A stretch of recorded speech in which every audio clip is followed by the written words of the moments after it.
I had read about this guest house in Varanasi where people check in to die.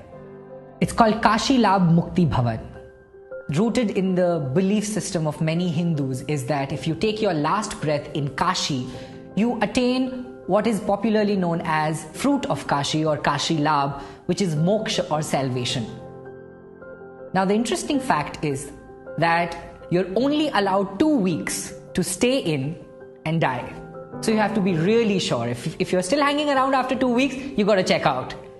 So I was really curious and fascinated to understand what would those people have learned who have not only accepted death as a reality, but are rather anticipating it with a timer on. So I went to Varanasi, spent a week in the guest house, and interviewed people who had checked in. Phenomenal, their life lessons were really thought-provoking.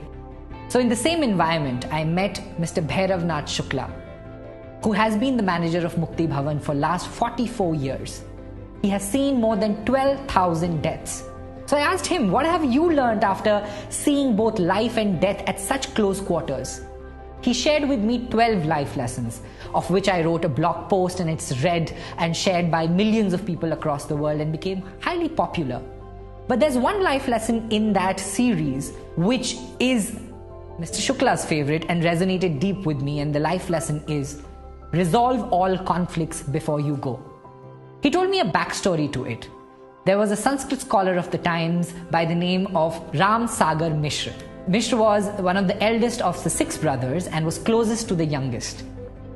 One argument years ago led to this bitter communication between the brothers and led to a wall eventually partitioning the house.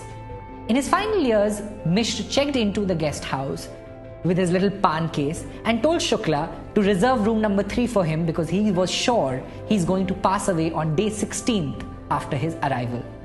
On day 14th, he said, I want my estranged brother of 40 years to come and see me. This bitterness heavies my heart. I want to resolve every conflict before I go. A letter was sent out. On 16th day, the brother arrived, and Mishra held his hand and asked him to bring down the wall dividing the house. He asked for his brother's forgiveness. Both brothers wept, and mid-sentence, Mishra stopped speaking. His face became calm, and he was gone in a moment. And I know that anecdote sounds straight out of a folk fiction novel, but Mr. Shukla told me that he has seen the same story replay over and over again with many different people who have come there. He said to me, Deepak, I see so many people carrying such unnecessary baggage throughout their life, only wanting to drop it at the very end of their journey.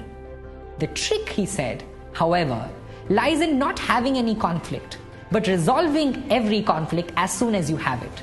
You cannot and you should not go to bed having an argument, a disappointment, a resentment and doubt. You should try to resolve it. Because you see, the good news is you're alive. The bad news is no one knows for how long. So resolve your conflicts today. I hope this makes and fuels your day.